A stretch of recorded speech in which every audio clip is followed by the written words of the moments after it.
Welcome to Behind the Blue. I'm your host, AJ Swartwood. Well, if you're anything like me, you love watching great tennis, including the ladies here at BYU. But it's one thing to watch them, and it's one thing to play with them. So let's step our game and go behind the blue. The gang's all here for this very special episode. To my left, the baby-faced assassin, Corey Aldis. Thanks for having me. And to his left, the golden boy, Mr. Clint Martinson. Thought I'd leave the court to sit here with us. And last but certainly not least, to my right, the talented Megan Sheehan-Dazan. It's good to have you here. Thank you for having me. Well, Megan, you've been playing tennis for how long? Since I was 8 years old. Okay, so you've been playing for over a decade now. Yes. And clearly we have not. So when you got challenged by a bunch of reporters from BYU, what exactly were you expecting was going to happen? Since I've been playing for so long, I thought it would be pretty easy to take on some guys who have never played before. Didn't really think you guys would get a chance to even win a point. Whoa. So Okay. when I double faulted one time, it was a a little disappointing. So clearly, Yeah, we scored that point. Yeah, we did. Yeah. Double fault. Clearly Thank you. confidence wasn't an issue for you, as we can tell. Oh, but, definitely not. It kind of hurts to hear that. Like, thinking of us, we're all decent guys. I mean, we can play sports, but when she's saying no chance, Yeah, I've destroys played the some confidence. ping pong, table tennis. I felt like my table tennis game would translate well into on the court. I was really surprised at Yeah, the a lot of difference people think that.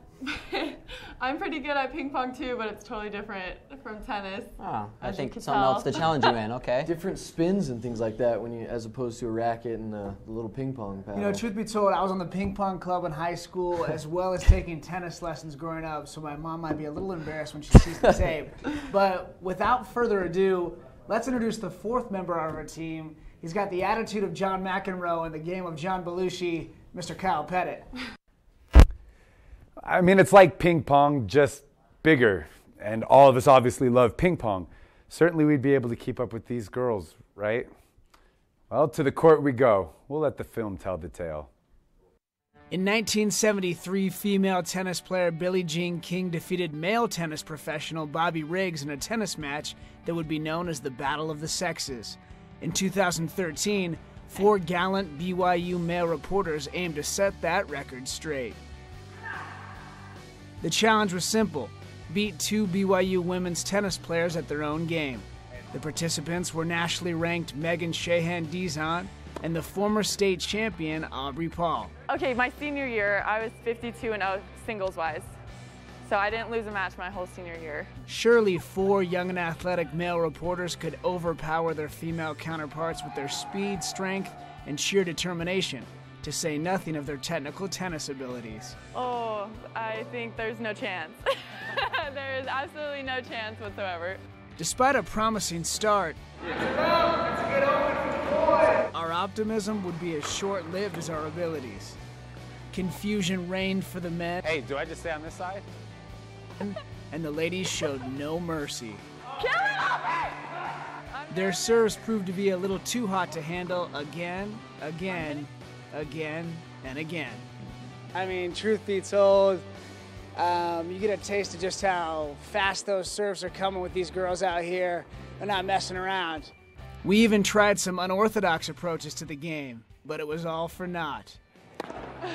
So down we went 4 games to love with nothing but 2 points and a large serving of humble pie. I feel like I could have done better and I could have gone 100%, but going at 10%, it was good enough to make them feel good about themselves. We tried to place the blame on poorly strung rackets or the wrong tennis shoes, but unfortunately, the film tells a different story. The ladies have put in the time, and it shows. And we're here from 12 to 4 every single day, Monday through Friday, working hard. We train for two and a half hours of tennis, then we go in and do running and weights. I think the bottom line is they're much, much better than you think. Needless to say, the next time we step on the court with the BYU women's tennis team, it will be safely in the audience cheering on the Lady Cougars. Not exactly the fairy tale ending the guys were hoping for, but that's to be expected. Game, set, match. times 4. AJ? Wow. Yeah. I don't even really want Brutal. to show myself after that. But we did score a point. That's Let's true. make that And they clear. double faulted I think we once, got a so- few. That was Yeah. my bad. Yeah, we got a few on the double faults. Rasheed Wallace once said, "Ball don't lie," and I think certainly the film testifies that as in basketball, that applies to tennis as well. What would you say for someone, clearly we didn't have as much tennis experience, what's most Clearly. obvious when you see a tennis game from someone who's seasoned, a great tennis player, to one who's maybe doesn't have that much experience? What's the difference in those games? I'd say the difference would be that people who are more seasoned, that they're strategically more better, I guess. Yeah, no.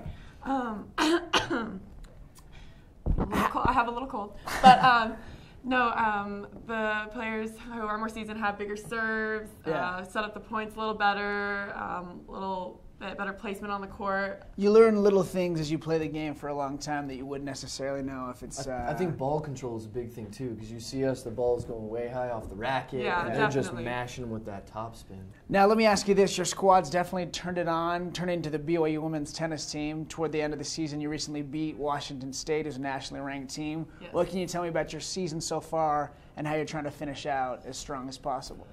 The win against Washington State was awesome. They were really tough last year to play against, so we went out tough, and it was kind of showing how good we are. And we have some other nationally ranked teams coming up this upcoming weekend, and so we're all getting really excited to just show them what we got, and we're on our home court, so it's a big chance to really take those wins. So we're wanting to finish out as strong as we can.